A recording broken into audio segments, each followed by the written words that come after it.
بسم الله الرحمن الرحيم الحمد لله الذي أنزل على عبده الكتاب ولم يجعل له عوجا قيما لينذر بأسا شديدا من لدنه ويبشر المؤمنين الذين يعملون الصالحات أن لهم أجرا حسنا ماكثين فيه أبدا وينذر الذين قالوا اتخذ الله ولدا ما لهم به من علم ولا لآبائهم كبرت كلمة تخرج من أفواههم إن يقولون إلا كذبا فلعلك باخع نفسك على آثارهم إن لم يؤمنوا بهذا الحديث أسفا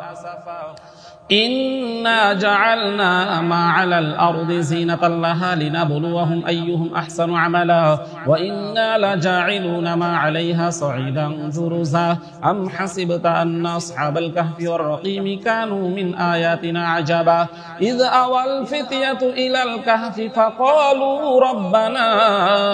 آتنا من لدنك رحمة وهيئ لنا من أمرنا رشدا فضربنا على آذانهم في الكهف سنين عددا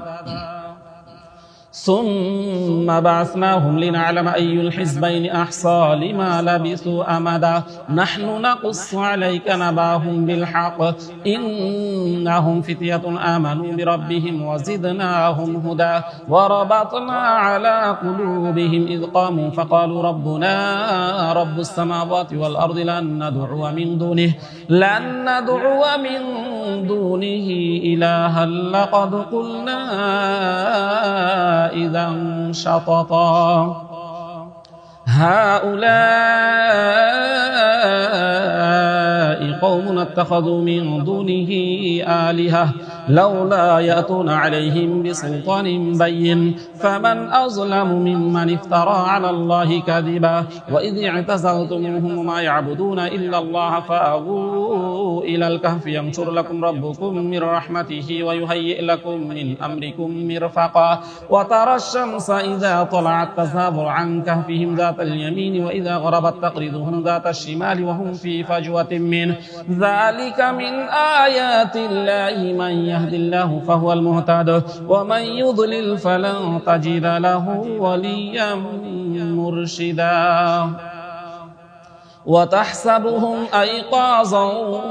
وهم رقود ونقلبهم ذات اليمين وذات الشمال وكلبهم باسط ذراعيه بالوصيد لو اطلعت عليهم لوليت منهم فرارا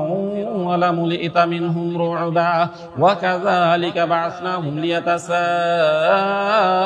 بينهم قال قائل منهم كم لبثتم قالوا لبثنا يوما أو بعض يوم قالوا ربكم أعلم بما لبثتم فبعثوا أحدكم بورقكم هذه إلى المدينة فلينظر أيها أزكى طعاما فليأتكم برزق منه وليتلطف ولا يشعرن بكم أحدا إنهم إن يظهروا عليكم يرجموكم أو يعيدوكم في ملتهم ولن تفلحوا إذا أبدا وكذلك أعثرنا عليهم ليعلموا أن وعد الله حق وأن الساعة لا ريب فيها إذ يتنازعون بينهم فقالوا بنوا عليهم بنيانا ربهم أعلم بهم قال الذين غلبوا على أمرهم لنتخذن عليهم مسجدا سيقولون ثلاثة رابعهم كلبهم ويقولون خمسة سادسهم كلبهم رجما بالغيب ويقولون سبعة وثامنهم كلبهم قل ربي أعلم بعدتهم ما يعلمهم إلا قليل فلا تمار فيهم إلا مراء ظاهرا ولا تستفت فيهم منهم أحدا ولا تقولن لشيء إني فاعل ذلك غدا إلا أن يشاء الله واذكر ربك إذا نسيت وقل عسى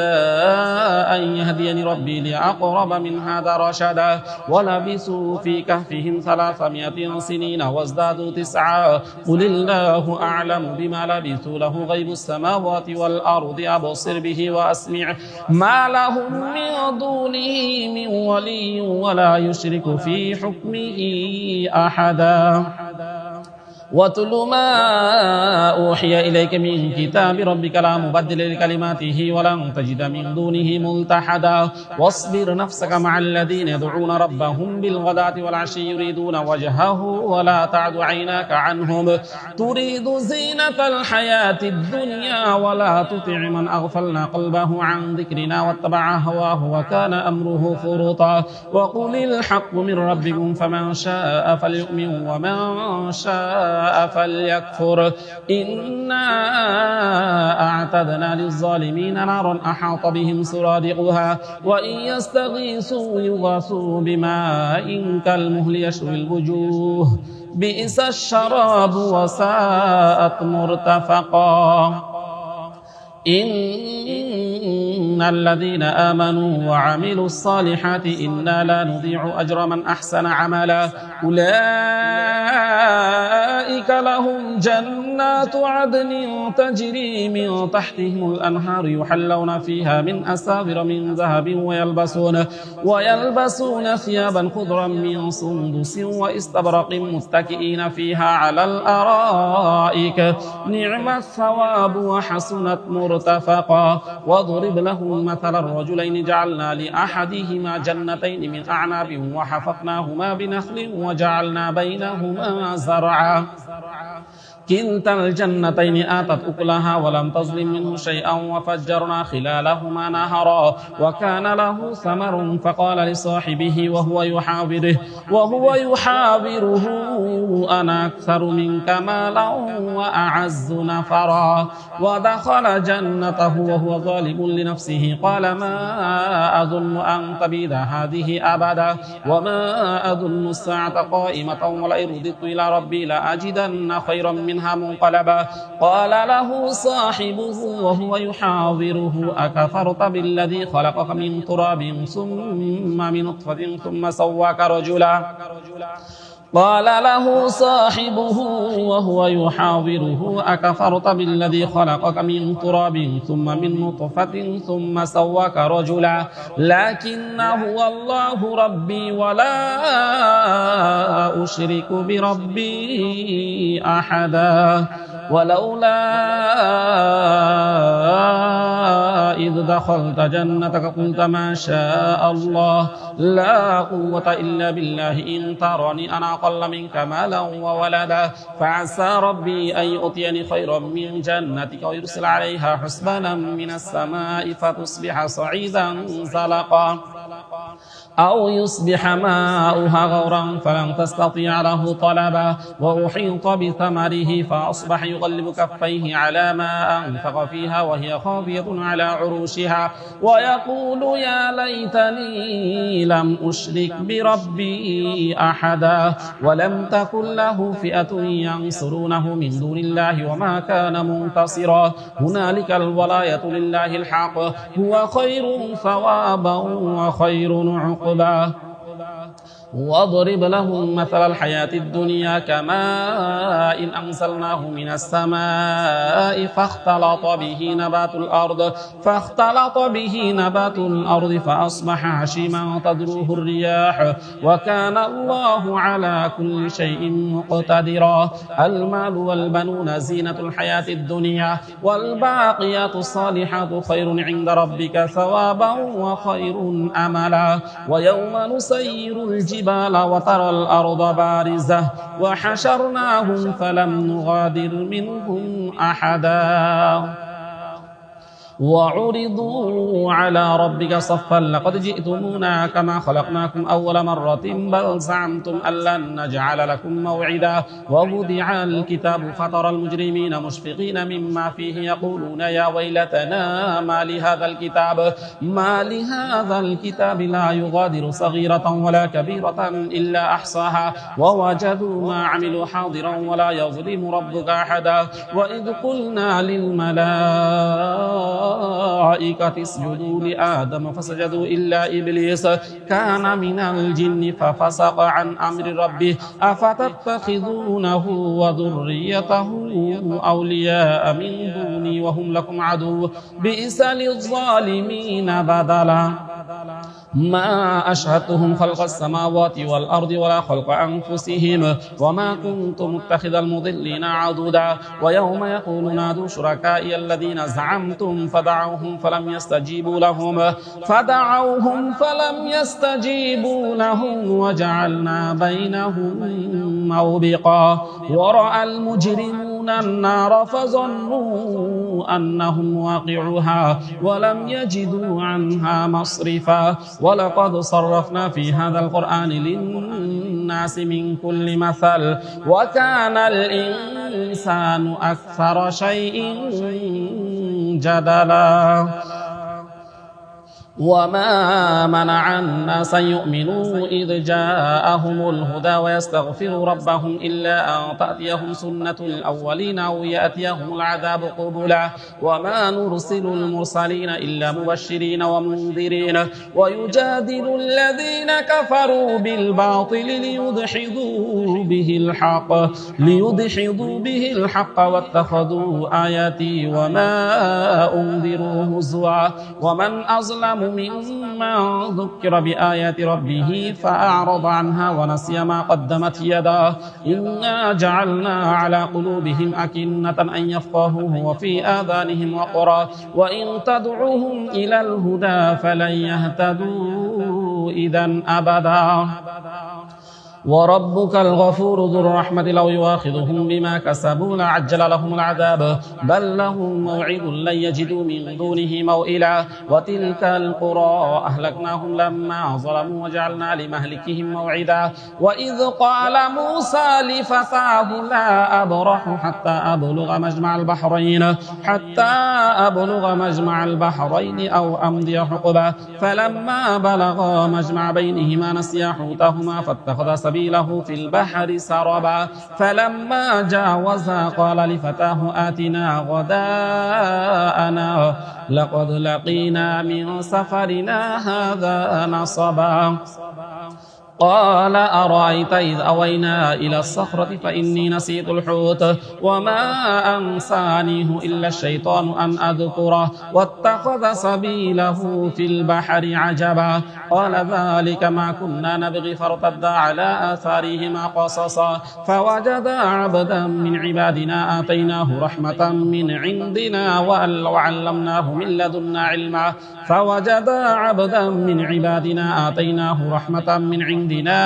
وعلمناه من لدنا علما قال له موسى هل أتبعك على أن تعلمني مما علمت رشدا قال إنك لن تستطيع معي صبرا وكيف تصبر على ما لم تحط به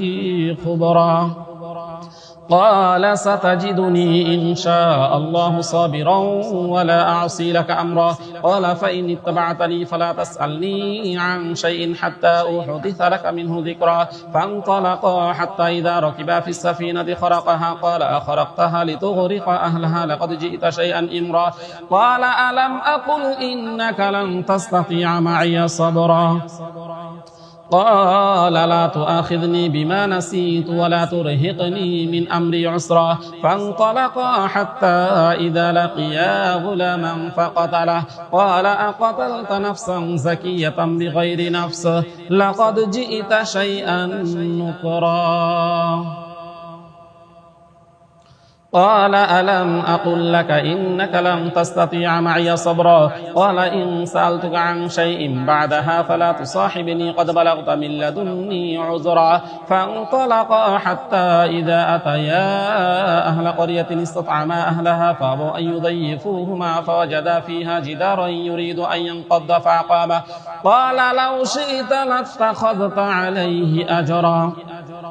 قال هذا فراق بيني وبينك سأنبئك بتأويل ما لم تستطيع عليه صبرا أما السفينة فكانت لمساكين يعملون في البحر فأردت أن أعيبها وكان وراءهم ملك يأخذ كل سفينة غصبا وأما الغلام فكان أبواه مؤمنين فخشينا أن يرهقهما طغيانا وكفرا فأردنا أن يبدلهما ربهما خيرا منه زكاة وأقرب رحما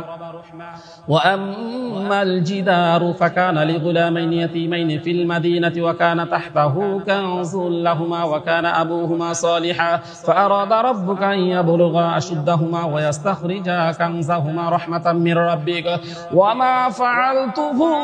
عن أمري ذلك تأويل ما لم تستطع عليه صبرا ويسألونك عن ذي القرنين قل سأتلو عليكم منه ذكرا إنا مكنا له في الأرض وآتيناه من كل شيء سببا فأتبع سببا حتى إذا بلغ مغرب الشمس وجدها تغرب في عين حمئة ووجد عندها قوما قلنا يا ذا القرنين إما أن تعذب وإما أن تتخذ فيهم حسنا قال أما من ظلم فسوف نعذبه ثم يرد إلى ربه فيعذبه عذابا نكرا وأما من آمن وعمل صالحا فله جزاء الحسنى وسنقول له من أمرنا يسرا ثم أتبع سببا حتى إذا بلغ بين السدين حتى إذا بلغ مطلع الشمس وجدها تطلع على قوم لم نجعل لهم من دونها سترا كذلك وقد أحطنا بما لديه خبرا ثم أتبع سببا حتى إذا بلغ بين السدين وجد من دونهما قوما لا يكادون يفقهون قولا قالوا يا ذا القرنين إن يأجوج ومأجوج مفسدون في الأرض فهل نجعل لك خرجا على أن تجعل بيننا وبينهم سدا قال ما مكني فيه ربي خير فأعينوني بقوة أجعل بينكم وبينهم ردما آتوني زبر الحديد حتى إذا ساوى بين الصدفين قال انفخوا حتى إذا جعله نارا قال آتوني أفرغ عليه قطرا فما استطاعوا أن يظهروه وما استطاعوا له نقبا قال هذا رحمة من ربي فإذا جاء وعد ربي جعله دكاء وكان وعد ربي حقا وتركنا بعضهم يومئذ يموج في بعض ونفخ في الصور فجمعناهم جمعا وعرضنا جهنم يومئذ للكافرين عرضا الذين كانت أعينهم في غطاء عن ذكري وكانوا لا يستطيعون سمعا أفحسب الذين كفروا أن يتخذوا عبادي من دوني أولياء إنا أعتدنا جهنم للكافرين نزلا قل هل ننبئكم بالأخسرين أعمالا الذين ضل سعيهم في الحياة الدنيا وهم يحسبون أنهم يحسنون صنعا أولئك الذين كفروا بآيات ربهم ولقائه فحبطت أعمالهم فلا نقيم لهم يوم القيامة وزنا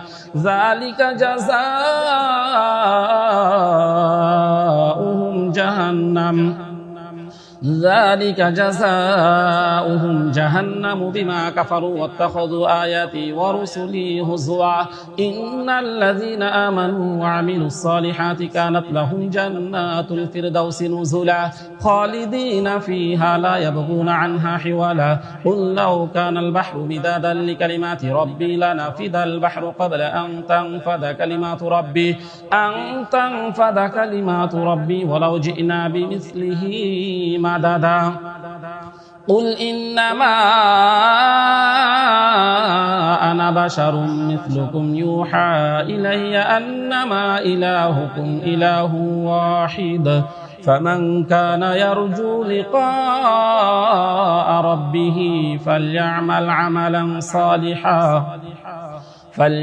عملا صالحا ولا يشرك بعبادة ربه أحدا. صدق الله العظيم.